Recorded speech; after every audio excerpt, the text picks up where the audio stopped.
მოგესალმებით, მე ვალალო ვარ. ზოგი თქვენგანი ალბათ YouTube-დან მიცნობს, ზოგი არ მიცნობს. თუმცა ისეთი პროექტები მაქვს გაკეთებული YouTube-ზე, დარწმუნებული ვარ, უმეტესობა არ მიცნობს. ალბათ ყველას გაინტერესებთ, რატომ გადავწყვიტე stand-up-ის გაკეთება. მოკლედ, მინდოდა რომ YouTube-ზე რამე გამეკეთებინა. თავიდან პოდკასტს ვფიქრობდი, მაგრამ უკვე იმდენი პოდკასტია, მაგი და ვერ ვიშოვე. რამდენიმე დღიანი ფიქრის შემდეგ გადავწყვიტე stand-up-ის გაკეთება და დავიწყე ქართული YouTube-ის სიღრმისეული შესწავლა. ეს პროცესი იმდენად საინტერესო აღმოჩნდა ჩემთვის, რომ ჩემი დღევანდელი stand-up-ის თემაც იქნება ქართული YouTube. ბოლოს და ბოლოს YouTube იმდენად აქტუალურია, რომ კაცმა 3 რამ უნდა გააკეთო ცხოვრებაში. ააშენო სახლი, დარგო ხე და გაააქტიურო ზარის გემოთი. კარგი იქნებოდა ალბათ რამოდენიმე ცნობილი YouTuber-იც რომ ესწრებოდეს ჩემს stand-up-ს, მაგრამ რას ვიზამთ, ჯერ არ ვარ მაგ ლეველზე. ჯერ არ ვარ მაგ ლეველზე.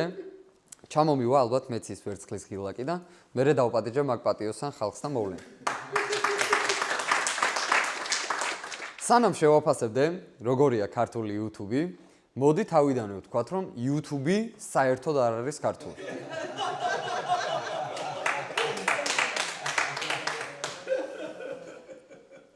მოკლე შეფასებით დავიწყოთ, რა ხდება ქართულ YouTube-ზე. შედიხარ და გვხდება უამრავი კონტენტი. გართობა, მოგზაურობა, სპორტი, კუკინგი, კოუჩინგი, შოპინგი, ისინგი, ესინგი. უამრავი და უამრავი პოდკასტი. ოღონდ ქართული YouTube-ის შემთხვევაში თითქმის ყველა ეს კონტენტი პირდაპირ კოპირებულია. სიმართლე გითხრათ, არც მახსენდება ისეთი უცხოური კონტენტი, რომლის ქართული ანალოგიც არ არსებობს, მაგრამ მაპატიეთ, არა ის. მაფია. მაფია არ აქვს არავის გაკეთებული. ყოველ შემთხვევაში მე არ მახსენდება.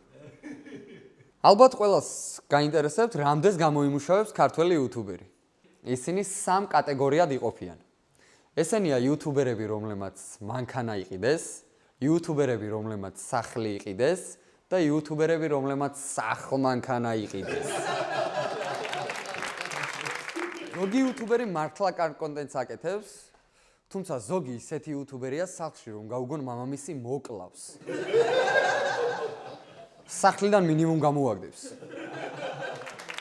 ქართველი YouTuberები ხშირად ხას უსვამენ, რომ ტელევიზიები მოდიდან გადავიდა, ძველმოდურია და ახლა YouTube-ის დროა. გეთანხმებით, მეც მანდ ვარ, არ შემიძლია რომ არ დაგეთანხმოთ.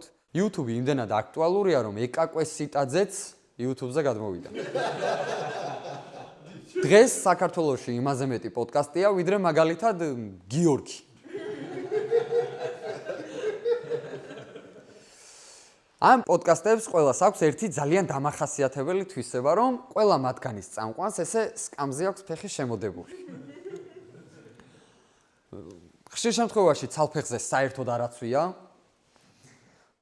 თან ეწევა waves, ან ამ ყველაფერს აკეთებს ერთდროულად.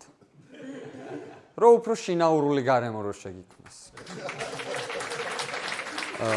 ამ პოდკასტების წამყვანების ჯოჯოხეთი დაახლოებით ესეთი წარმომიდგენია, რომ ირგვლივ ძალიან ბევრი პოდკასტია, ყველაფერი თავის ადგილას არის, ხალხი არის, კამერები არის, განათება არის, უბრალოდ წამყვანს ესე ფეხის შემოდება არ შეუძლია და ამით იტანჯება მთელი ეს ჯოჯოხეთი.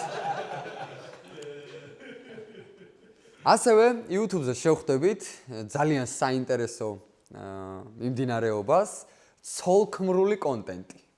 მე ასე დავარქვი, შეიძლება ინგლისურად რაღაც ქვია კიდე, მაგრამ მაგის ნერვები არ მაქვს. ცოლქმრული კონტენტი და როცა ამ კონტენტს უყურებ, 2 რამეზე ვბრაზდები. პირველი ვბრაზდები იმაზე, რომ ეს ყველაფერი აშკარად დადგმულია, იმიტომ რომ გამორიცხულია ესე მთელი დღე პოზიტიური სახით დახტოდე და სიყვარულში აღჩობდე შენს მეორე ნახევარს, ეს მოგონილი ამბავია.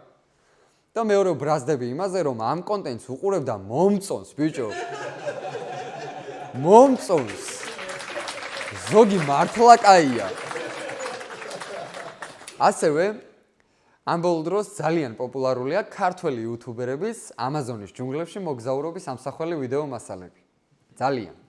თითქოს ყველა მათგანმა ერთ დღეს ერთდროულად დაჯდა და აღმოაჩინა, რომ საერთოდ Amazon-ის ჯუნგლები არსებობს. ვიდეო შინაარსიც ძალიან მარტივია. ჩადიხარ Amazon-ის ჯუნგლებში, ვინმე იქაურტივს უხდი $10 და მერე ის მთელი დღე დაყვება, თითქოს ტომის ბელადია, შენთან ერთად ნადირობს და ასე შემდეგ. ხართ ესე ერთ ამბავში. ლოგიკურია, რომ გველსაც დაგაჭერინებენ ხელში, ოღონდ ამ გველის დაჭერაცაც თავისი სპეციფიკა აქვს.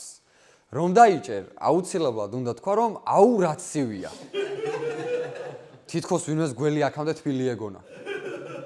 და თან სახე უნდა კონდეს ისეთი, რომ მართლა შენი დაიჭირე და $5 არ გაქვს ნაქირავები.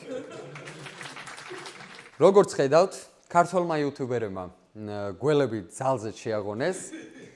ამ თემაზე მეც აღარ ვისაუბრებ, უბრალოდ სტატისტიკას გაგაცნობთ, რომ ქართველი იუთუბერების მოგზაურობას Amazon-ის ჯუნგლებში ჯამში 3 კილომეტრ-ნახევარი გველი შეეწირა.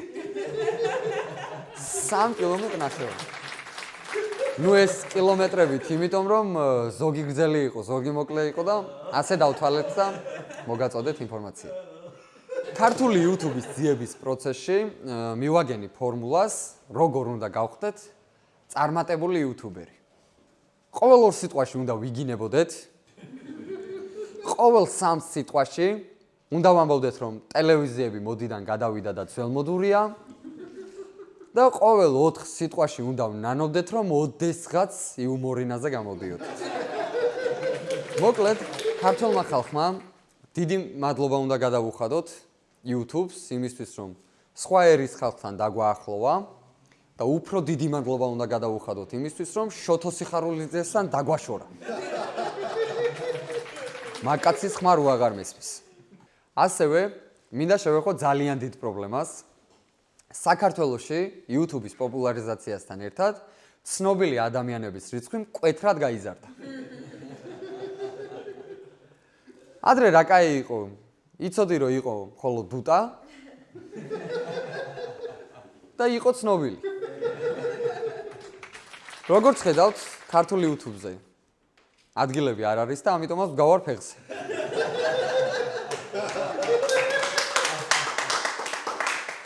ჩემი სტენდაფის ბოლოს მინდა რომ ქართული YouTube-ს უსურო მეტი საავტორო ვიდეო, ქართველი იუთუბერებს მინდა უსურო რომ ნაკლებად მიებაძოთ უცხოელი იუთუბერებისთვის, ხოლო Amazon-ის ჯუნგლებში მცხოვრებ გველებს მინდა უსურო ჯანმრთელობა და სულიერი სიმშვიდე. მადლობა.